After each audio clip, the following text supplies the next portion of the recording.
안녕하세요. 여러분의 슬기로운 퇴직연금 생활을 도와드리기 위해 한화투자증권 연금 컨설팅팀에서 달려온 정은영입니다. 오늘은 한화투자증권 마감 시황을 담당하셨던 최경진 차장님을 모시고 퇴직연금 자산의 운용에 대해 얘기를 들어보도록 하겠습니다. 차장님 안녕하세요. 안녕하세요. 오랜만에 인사드리겠습니다. 최경진입니다.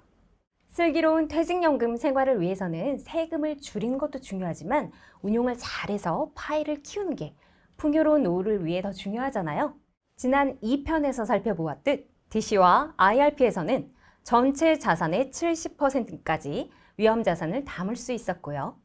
주식 개별 종목 이외에는 예금자 보호가 적용되는 은행 정기예금은 물론 회사채 및 국채 직접 매매와 국내 펀드, ETF와 리츠까지 다양한 자산을 나눠서 투자가 가능했죠. 그런데 이렇게 많은 선택지가 있다 보니 되려 어떤 상품을 골라 운용해야 할지 어려워하시는 분들이 많습니다. 사장님, 우리 구독자분들이 퇴직연금 자산을 무럭무럭 키울 수 있도록 자산 배분 방법에 대해 설명 부탁드립니다. 이게 너무 광범위한 질문이라면 범위를 조금 좁혀서 우리 30, 40대 재직자분들이 열심히 연금 자산을 키워가기 위해 어떻게 투자를 하면 좋을까요? 네, 미국의 퇴직연금처럼 장기간 투자를 지속했을 때 수익률을 높게 유지하기 위해서는 아무래도 장기적으로 우상향하는 시장이 가장 적합한데 대표적인 곳이 바로 미국이죠. 네. 매우 긴 기간으로 투자하는 퇴직연금은 그냥 미국 S&P나 아니면 나스닥 시장 전체에 투자하는 것이 수익률 면에서 가장 좋은 방법이었고 앞으로도 그럴 가능성이 높습니다. 실제로 미국 주식시장은 역사가 매우 길지만 제가 1995년부터 30년간 장기 수익률을 보니까 연 9.57%, 전체로 보면 한 1300% 정도, 그 정도 수익률이 나왔습니다. 다만 최근 몇 년간 AI 혁명으로 약간의 시장의 변화가 있는데 미국 시장 내 빅테크, 즉 AI를 개발해서 보유한 기업들이나 자본 지출을 크게 확대한 기업들 중심으로 좁혀서 미국 빅테크 탑 10이나 탑 7, 뭐 그런 걸 얘기하는 거죠. 네.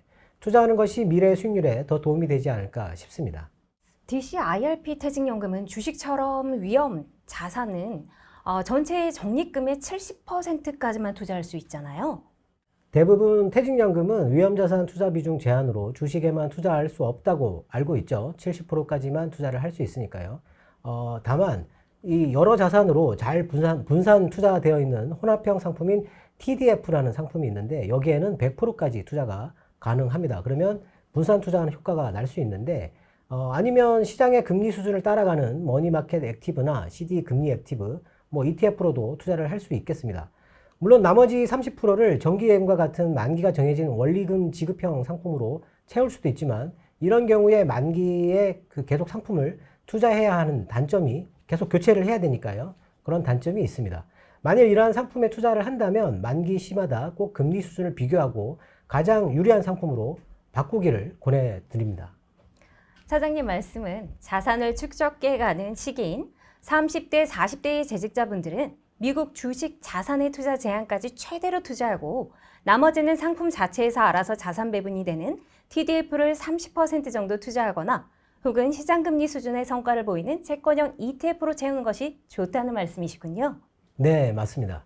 퇴직연금은 매우 장기적인 투자이기 때문에 중간에 자산의 조정을 크게 할 필요도 없고 그렇게 할 이유도 없을 것 같습니다. 국내에 상장된 ETF 중에서 S&P나 나스닥을 추종하는 상품이 회사별로 운용사별로 다 있기 때문에 그쪽에 투자해서 그냥 쭉 가지고 가시는 게 나을 것 같습니다. 다만 조금 더 관심을 가져서 적극적으로 운용을 한다면 경기 흐름에 맞게 1, 2년에 한 번씩 주식시장의 조정 구간에 맞춰서 상품 변경을 하면 좋습니다. 근데 사실 이런 방법을 실행하기에는 개인 투자자들은 정보가 많지 않기 때문에 한번 정한 미국 자산 ETF를 변경 없이 계속 투자하는 게 좋을 수 있다고 생각할 수 있는데요. 그렇죠. 그런데 차장님, 장기간 투자 성과를 보면 미국 주식이 가장 높은 수익률을 차지하고 있긴 합니다. 그런데 주식은 오르고 내리는 등락이 큰 자산이잖아요.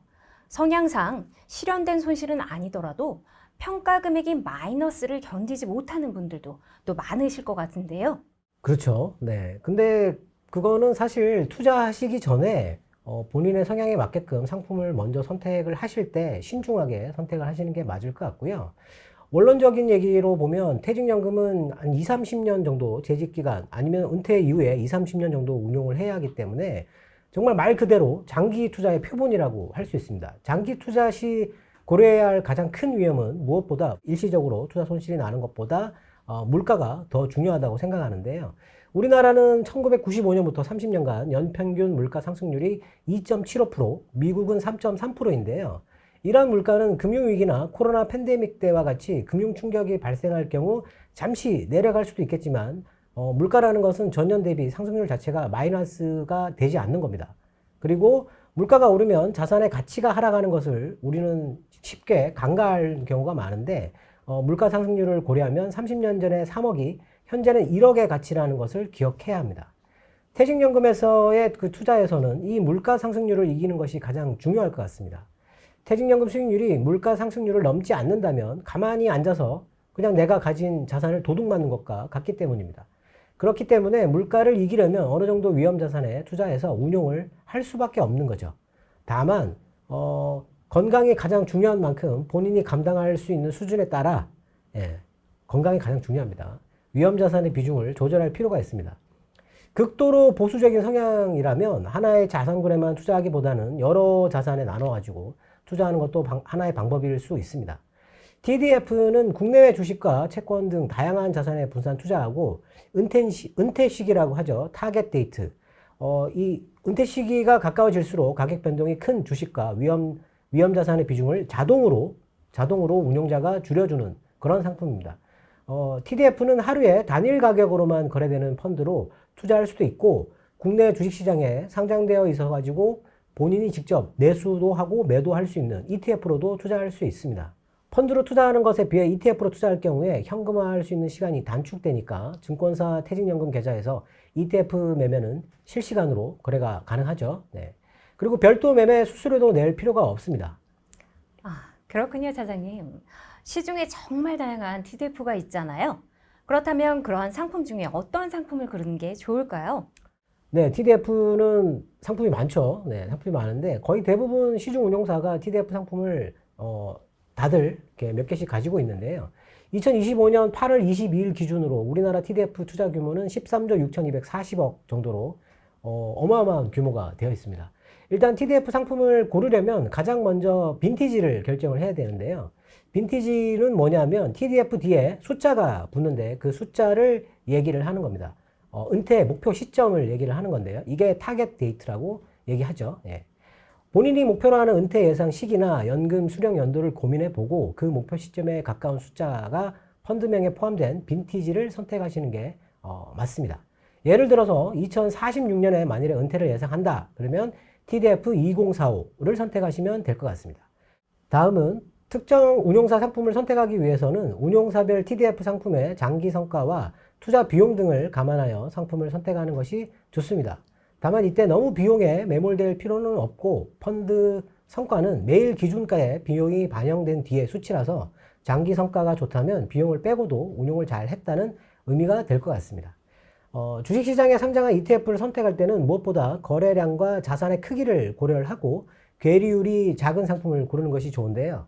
ETF가 일반 펀드에 비해 빠르게 현금화할 수 있다는 장점이 있죠. 네. 하지만 최근에는 TDF 펀드가 ETF처럼 4일 내 현금화할 수 있는 상품이 출시되었으나 아직 성과가 쌓이지 않아 앞으로의 성과를 주의 깊게 살펴보실 필요가 있습니다. 차장님, 혹시 대표 상품 몇 개만 콕 집어줄 수 있을까요? 그래야겠죠. 네. 펀드와 ETF를 유형별로 나눠보고 그 유형 안에서 비교해서 몇 개만 말씀드려 보겠습니다. 먼저 펀드로 잔고 3천억 이상의 그 운용사 상품 중 8가지의 성과를 비교해 보겠습니다.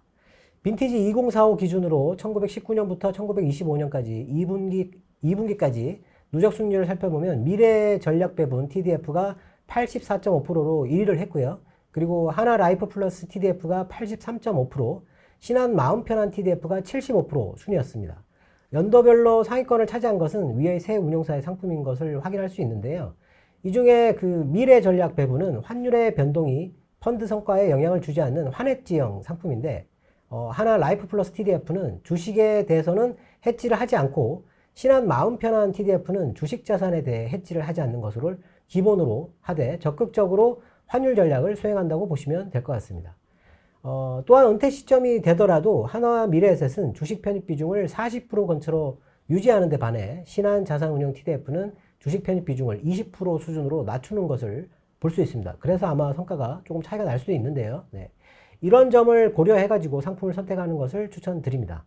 다음으로 ETF는 투자 활성화가 오래되지 않아 현재 TDF로 투자할 수 있는 ETF 종류는 그렇게 많지 않은데 자산 규모가 작고 거래량이 충분하지 않을 경우 원활한 매도가 어려울 수 있다는 단점을 고려해야 합니다. 더불어 현재 ETF로 출시된 TDF는 모두 언해지 상품이라는 것도 고려해야 할 점입니다. 빈티지 2045 이상의 TDF, ETF 중 자산 규모나 거래량을 고려한다면 코덱스 TDF 2050이나 플러스 TDF 2060을 추천합니다. 아, 그렇군요. 그런데 차장님, 상품 선택과 관련해서 한 가지만 더 여쭙고 싶은데요. 아까 ETF는 우리가 TDF 중에 다 해지를 안 하는 상품, 언해지만 있다고 하셨잖아요. 그래서 이제 이러한 부분도 좀 아셔야 될 것 같아요. 일부 TDF의 경우에 또 해외 주식 투자분에 대해서 환율의 변동을 받는 또 해지형이 있고요. 그래서 우리가 투자할 때 TDF에 해지형이 맞을지 언해지가 맞을지 이게 궁금합니다. 네, 환율은 절대적인 가치가 아니라 무역 상대국과의 상대적인 가치로 결정이 되는데 미국 금리와 한국 금리의 차이가 중요한 요인 중 하나이긴 합니다. 근데 실제로는 무역 수지, 자본의 이동, 경제 전망, 투자자 심리, 정치, 경제, 사회 이런 다양한 요소들이 함께 작용한다고 볼 수 있는데 현재처럼 미국 금리가 한국보다 높은 상황은 당시의 그 경기와 물가, 통화 정책에 따른 결과이기 때문에 반드시 이례적이라고 볼 수는 없습니다. 다만 금리 차이가 커지면서 환율 변동성이 확대될 수 있고 이는 해외 자산의 투자 가치에 영향을 줄 수 있는데요. 퇴직연금처럼 만기가 정해진 투자에서는 종료 시점의 환율이 불리하게 움직일 가능성을 줄이기 위해서 환해지 상품을 활용하는 것이 제가 보기에는 도움이 될 수 있다고 생각을 합니다. 다만 환해지는 비용이 따르는데 이게 장기 투자이기 때문에 장기적으로 환해지를 하게 되면 비용이 누적으로 엄청나게 많이 늘어날 수 있습니다. 그래서 수익이 줄어들 수 있겠죠. 그래서 일부 투자자는 환해지를 하지 않고 장기간 보유하면서 환율 변동이 장기적으로 상쇄될 것이라 기대하기도 합니다. 하지만 유리한 환율 시점을 정확히 맞추기는 대단히 어렵기 때문에 이 부분을 충분히 고려하시고 투자하시기 바랍니다. 차장님, 마지막으로 아무리 장기적인 투자라고 하더라도 시장 상황에 따라 액티브하게 운용하고 싶어 하시는 분들도 많거든요. 혹시 그런 분들을 위해서 전체 적립금의 10에서 20% 정도 액티브하게 투자할 수 있는 ETF 추천해 주실 수 있을까요? 네, 이 질문이 가장 관심이 가는 질문이네요. 네. 제가 맡았던 그런 분야이기도 하고요. 네. 일단 액티브한 운용을 하기 위해서는 운용 당시의 경제 상황이나 유행을 알고 있어야 되는데요. 이미 많이 올라버리긴 했지만 현재 유행하는 섹터는 조선과 방산, 원자력, 전력, 설비입니다. 미국은 AI가 유행하면서 AI와 관련된 섹터들이 대세인데 우리나라는 좀 특이하게도 조선과 방산이 반도체나 테크, 소프트웨어보다 더 강세를 보이고 있습니다. 조선은 아주 오래된 ETF가 있는데 코덱스 200 중공업이라고 하는 예전부터 있었던 ETF가 있고 방산과 원자력, 전력, 설비는 최근에 유행한 것이기 때문에 각 운용사들이 앞다투어서 출시한 것들이 많이 있습니다. 관심을 가져보시면 좋을 것 같고 방산은 최근에 출시된 플러스 방산 소부장이라는 ETF가 있습니다. 그리고 원자력은 타이거 코리아 원자력 ETF, 전력 설비는 코덱스 AI 핵심 전력 설비 ETF가 있습니다. 이 네 가지 섹터는 이미 유행한 지가 좀 오래됐는데 최근 미국에서 금리 인하 기조가 변하고 있기 때문에 지금은 또 금리 인하 관련된 테마가 유행하게 될 수도 있습니다. 금리 인하는 기술주와 바이오가 가장 크게 영향을 받기 때문에 코덱스 AI 반도체 핵심 장비나 타임폴리오 K바이오 액티버 같은 ETF가 괜찮을 수 있습니다. 그리고 금리 인하가 되면 그동안 부진했던 업종이 강세를 또 보일 수 있거든요. 특히 최근에 외인이 자동차 업종을 매수하고 있는 만큼 코덱스 200 자동차나 타이거 2차전지 탑10과 같은 그런 것들도 관심을 가져보시는 게 좋을 것 같습니다. 한 가지만 더 말씀드리면 최근 중국에서 정부의 지지로 주식시장이 매우 강세인데요. 정부가 나서서 개인들의 유동성을 주식시장으로 유도하고 있기 때문에 이들 장세가 좀 더 유지될 수 있습니다. 특히 중국은 태양광 다음으로 2차 전지가 강세를 보여왔는데요. 최근에는 이게 로봇 쪽으로 이동하는 모습을 보이고 있습니다. 단기적으로는 에이스 중국 과창판 스타 50이나 타이거 차이나 바이오테크, 코덱스 차이나 AI 테크 액티브 ETF를 관심을 가지고 보시는 것도 괜찮을 것 같습니다. 최근 ETF 열풍 속에서 삼성 미국 S&P 500 ETF의 자산이 7조 원을 돌파했는데요. 퇴직연금은 장기적인 관점에서 이러한 핵심 자산에 비중을 두는 게 바람직하고 단기 유행 섹터 ETF 매매에는 되도록이면 많은 비중을 두지 않도록 주의할 필요가 있습니다. 사장님 말씀처럼 마지막 부분이 가장 중요한 부분인 것 같아요. 예, 주요한 자산에 투자하고 이러한 섹터는 너무 많은 비중을 차지하지 않게 매매하시는 게 중요할 것 같습니다. 사장님 오늘 좋은 말씀 감사드립니다. 오늘은 오랜만에 최경진 차장님을 모시고 장기 투자 관점의 퇴직연금 자산 운용 방법에 대해 살펴보았습니다. 퇴직연금 투자에 많은 도움이 되셨기를 바랍니다. 이상 여러분의 슬기로운 퇴직연금 생활을 기원하면서 한화투자증권 정은영이었습니다. 고맙습니다.